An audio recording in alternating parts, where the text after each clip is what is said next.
Thank you, Jackie. Hello, everybody. My name is Murthy. I used to be director of the Sherman Center right there.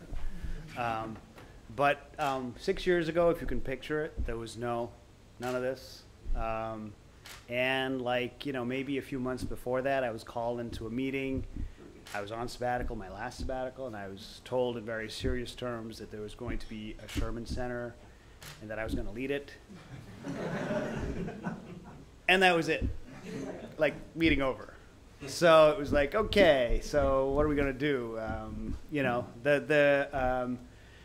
Yeah, I mean, there really was nothing. So, I mean, I could get, I guess, profound and say in the beginning there was nothing, but there really was nothing. So, so it was just, building it up. It was like a startup in every sense of the word. We had to figure out a mission, figure out the programs, and I think, worked very, very closely with Michael.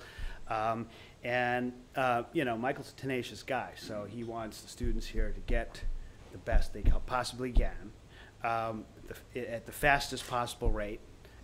And you got to make it happen. You can't just, sit around and pontificate like, a lot of academics do. So, so we had to get going. And so what do you do then, right? So Entrepreneurship Center, you got to figure out the mission.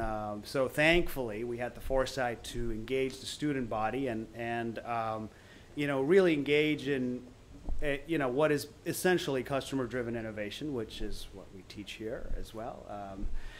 But in the context of the early days of the Sherman Center, that meant surveying the student body, going out and talking to different stakeholders, alumni, faculty, and really taking their input. And one of the things that really strikes me as I've come here today after a long gap is that pretty much everything you see around here and what you see on the walls, what you see in the physical infrastructure, what you see especially in the people, are things that you can draw a line to thoughts that a small group of students had 6 years ago.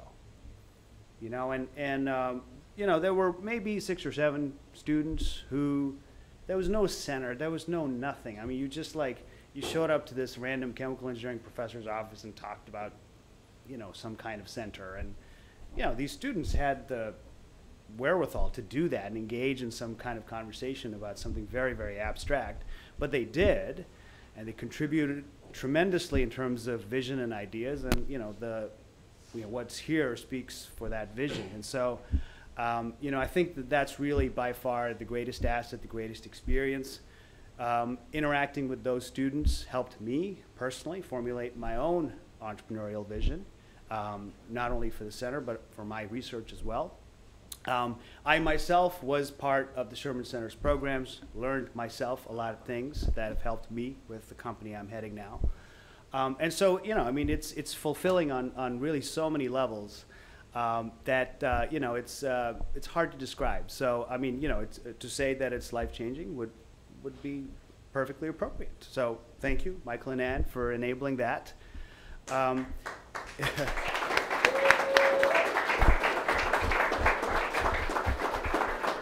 And before I left on sabbatical, I just sort of tried to calculate, how many students had gone through, and this is, effective December 2018. But the numbers was already, in the 1,000 or so students that had in some way been touched by the Sherman Center. I mean, that's a big number, you think about that. 1,000 people who have, as Andrew said, breathed the air in the Sherman Center, talked to Ted, learned to be functional adults, and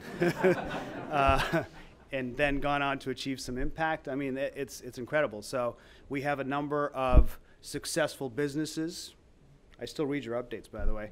And it's really impressive. I think that even if you think you know a lot about the Sherman Center, stop by and subscribe to the newsletter and read the newsletter, as I do, because you'll find out something that is new, and maybe you'll learn a thing or two, like no matter what stage of life you are and how much experience you have, or how many degrees you have. So thank you all, and I'm now going to pass the floor on to Ted, he who makes it all happen.